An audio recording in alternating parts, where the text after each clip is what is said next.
अहंकार के फायदे और नुकसान के बारे में दोस्तों आपने जरूर सुना होगा। वैसे ज़्यादातर मामलों में अहंकार आपका नुकसान ही करता है। जब कभी आप अहंकार में होते हैं तो आपका नुकसान जरूर होता है।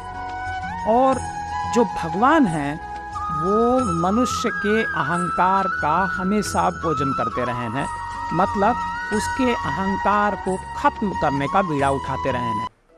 आज के इस योगी के एपिसोड में हम आपको महाभारत काल की एक ऐसी कहानी बताएंगे जिसमें एक साथ भगवान श्री कृष्ण, सत्यभामा, गरुण और सुदर्शन चक्र तीनों के अहंकार का नाश करते हैं।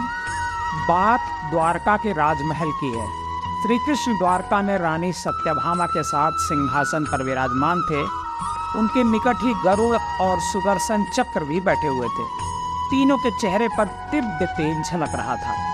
बातों ही बातों में रानी सत्यभामा ने श्री कृष्ण से पूछ लिया कि हे प्रभु, आपने त्रेता युग में राम के रूप में अवतार लिया था। सीता आपकी पत्नी थी, क्या वे मुझसे भी ज्यादा सुंदर थी? द्वारकाधीश समझ गए कि सत्यभामा को अपने रूप का अभिमान हो गया है। तभी बगल में बैठे गरुड़ ने कहा कि भगवान, क्या दुनिया में मुझसे भी ज्यादा तेज गति से कोई उड़ सकता है? इधर सुदर्शन चक्र से भी रहा नहीं गया। वह भी कह उठे कि भगवान, मैंने बड़े बड़े युद्धों में आपको विजय श्री दिलवाई है, क्या संसार में मुझसे भी शक्तिशाली कोई है?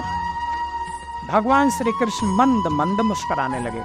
वे जान रहे थे कि इन भक्तों को अहंकार हो गया है और इनका अहंकार नष्ट होने का समय भी आ गया। कुछ क्षण सोच करके भगवान कृष्ण ने कहा गरुड़ से कि हे गरुड़, तुम हनुमान के पास जाओ और कहना भगवान राम और माता सीता उनकी प्रतीक्षा कर रहे हैं। गरुड़ भगवान की आज्ञा लेकर हनुमान को लाने चले गए। इधर श्री कृष्ण ने सत्यभामा से कहा कि देवी, आप सीता के रूप में तैयार हो जाएं, और स्वयं द्वारकाधीश ने राम का रूप धारण कर लिया। मधुसूदन ने सुदर्शन चक्र को आज्ञा देते हुए कहा कि तुम महल के प्रवेश द्वार पर पहरा दो और ध्यान रहे कि मेरी आज्ञा के बिना महल में कोई प्रवेश न करे। भगवान की आज्ञा पाकर सुदर्शन चक्र महल के प्रवेश द्वार पर तैनात हो गए।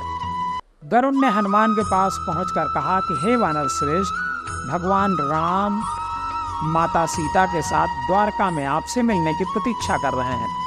आप मेरे साथ चलें, मैं आपको अपनी पीठ पर बैठाकर शीघ्र ही वहां ले जाऊंगा। हनुमान ने विनयपूर्वक गरुड़ से कहा, आप चलिए, मैं आता हूँ। गरुड़ ने सोचा, पता नहीं यह बूढ़ा बानर कब पहुंचेगा। खैर, मैं भगवान के पास चलता हूँ। यह सोचकर गरुड़ शीघ्रता से द्वारका की ओर उड़े। पर यह क्या, महल में पहुंचकर गरुड़ देखते हैं कि हनुमान तो उनसे पहले ही महल में प्रभु के सामने बैठे हैं। गरुड़ का सिर लज्जा से झुक गया। तभी श्री राम ने हनुमान से कहा कि पवन पुत्र, तुम बिना आज्ञा के महल में कैसे प्रवेश कर गए? क्या तुम्हें किसी ने प्रवेश द्वार पर रोका नहीं? हनुमान ने हाथ जोड़ते हुए सिर झुकाकर अपने मुंह से सुदर्शन चक्र को निकालकर प्रभु के सामने रख दिया। हनुमान ने कहा कि प्रभु, आपसे मिलने से मुझे इस चक्र में रोका था, इसलिए इसे मुंह में रखकर मैं आपसे मिलने आ गया, मुझे क्षमा करें। भगवान बंद मंद मुस्कुराने लगे।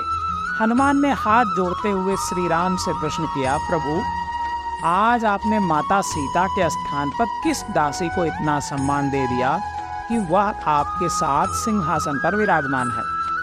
अब रानी सत्यभामा के अहंकार भंग होने की बारी थी।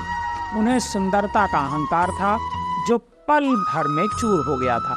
रानी सत्यभामा, सुदर्शन चक्र और गरुड़ तीनों का गर्व चूर चूर हो गया था। तीनों ही भगवान की लीला समझ रहे थे। तीनों की आंख से आंसू बहने लगे और वे भगवान की चरणों में झुक गए। आप भी अगर इस अहंकार के वास में हैं तो आप इसको तुरंत त्याग दीजिए। आज की हमारी ये कहानी आपको कैसी लगी हमें कमेंट बॉक्स में ज़रूर बताएं। अगर आपको कोई और मोटिवेशनल कहानी सुननी हो तो हमें कमेंट बॉक्स में लिखकर जरूर भेजें।